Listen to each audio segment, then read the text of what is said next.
ಹುತ್ತದಲ್ಲಿ ದೇವರ ಸಂಕೇತಗಳು ಪತ್ತೆಯಾದಂಥ ಕೇಸಿಗೆ ಸದ್ಯ ಟ್ವಿಸ್ಟ್ ಸಿಕ್ಕಿದೆ. ಕೊಪ್ಪಳದಲ್ಲಿ ಹುತ್ತದಲ್ಲಿ ಅಲಾಯಿ ದೇವರು ಅಂದರೆ ದೇವರ ಸಂಕೇತಗಳು ಪತ್ತೆಯಾದಂಥ ಕೇಸಿಗೆ ಈಗ ಟ್ವಿಸ್ಟ್ ಸಿಕ್ಕಿರೋದು. ಇದನ್ನು ತಂದಿಟ್ಟಿದ್ದು ಮುತ್ತಪ್ಪ ಅನ್ನುವಂಥ ವ್ಯಕ್ತಿನ ಅನ್ನುವಂಥ ಪ್ರಶ್ನೆ, ಅನುಮಾನ. ಕೊಪ್ಪಳ ಜಿಲ್ಲೆಯ ಕನಕಗಿರಿ ನಿವಾಸಿ ಮುತ್ತಪ್ಪ ಅವರ ಮೇಲೆ ಅನುಮಾನ ಸೃಷ್ಟಿಯಾಗಿರೋದು. ಯಾಕಂತಂದ್ರೆ ಈ ವ್ಯಕ್ತಿ ನಾನೇ ದೇವರು ಅಂತ ಹೇಳ್ಕೊಂಡು ಓಡಾಡ್ತಾ ಇದ್ದಂತೆ. ಮುತ್ತಪ್ಪ ಸ್ವಾಮಿ ನಾನೇ ದೇವರು, ನಾನು ದೆವ್ವ ಬಿಡಿಸ್ತೀನಿ ಅಂತೆಲ್ಲ ಹೇಳ್ಕೊಂಡು ಓಡಾಡ್ತಾ ಇದ್ದಂಥ ವ್ಯಕ್ತಿ ಇನ್ನು ದೆವ್ವ ಬಿಡಿಸೋ ನೆಪದಲ್ಲಿ ಮಹಿಳೆಯರ ಜುಟ್ಟು ಹಿಡಿದು ಎಳೆದಾಡಿ ಟಾರ್ಚರ್ ಕೂಡ ಕೊಟ್ಟಿದ್ದ. ಮುತ್ತಪ್ಪ ಚಿತ್ರಹಿಂಸೆ ಕೊಡುವಂತ ವಿಡಿಯೋ ಸುವರ್ಣ ನ್ಯೂಸ್ಗೆ ಲಭ್ಯ ಆಗಿದೆ. ಆ ವಿಡಿಯೋವನ್ನು ನೀವು ನೋಡ್ತಾ ಇದ್ದೀರಿ. ಹುತ್ತದಲ್ಲಿ ದೇವರ ಸಂಕೇತವನ್ನು ತಂದಿಟ್ಟಂತ ವ್ಯಕ್ತಿ ಇದೇ ಮುತ್ತಪ್ಪ ಇರಬೇಕು ಅನ್ನೋ ಅನುಮಾನ ದಟ್ಟವಾಗ್ತಾ ಇದೆ. ಇನ್ನು ಈ ವ್ಯಕ್ತಿ ಮಹಿಳೆಯೊಬ್ಬರಿಗೆ ದೆವ್ವ ಬಿಡಿಸ್ತೀನಿ ಅಂತ ಟಾರ್ಚರ್ ಕೊಟ್ಟಿರುವಂತ ವಿಡಿಯೋ ಕೂಡ ಸುವರ್ಣ ನ್ಯೂಸ್ಗೆ ಲಭ್ಯ ಆಗಿದೆ.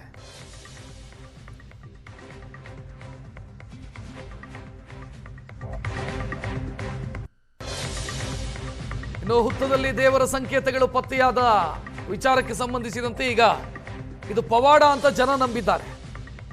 ನಿನ್ನೆ ಹುತ್ತದಲ್ಲಿ ಪತ್ತೆಯಾದಂಥ ಆ ದೇವರ ಸಂಕೇತಗಳನ್ನು ಮಸೀದಿಯೊಂದರಲ್ಲಿಟ್ಟು ಪ್ರಾರ್ಥನೆ ಮಾಡಿದ್ದಾರೆ.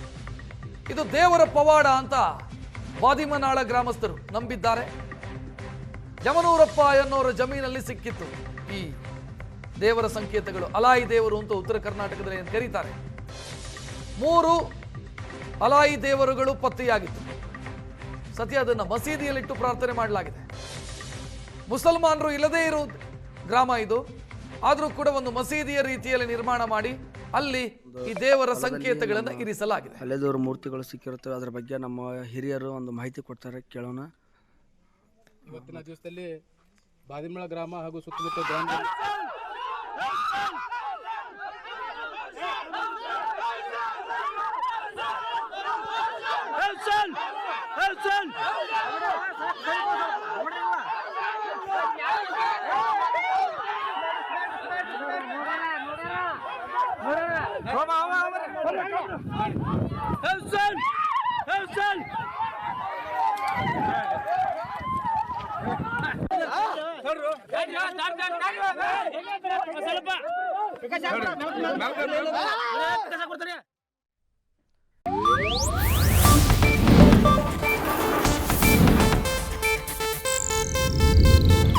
ಇದು ಏಷ್ಯಾನೆಟ್ ನ್ಯೂಸ್ ನೆಟ್ವರ್ಕ್ ಪ್ರಸ್ತುತಿ.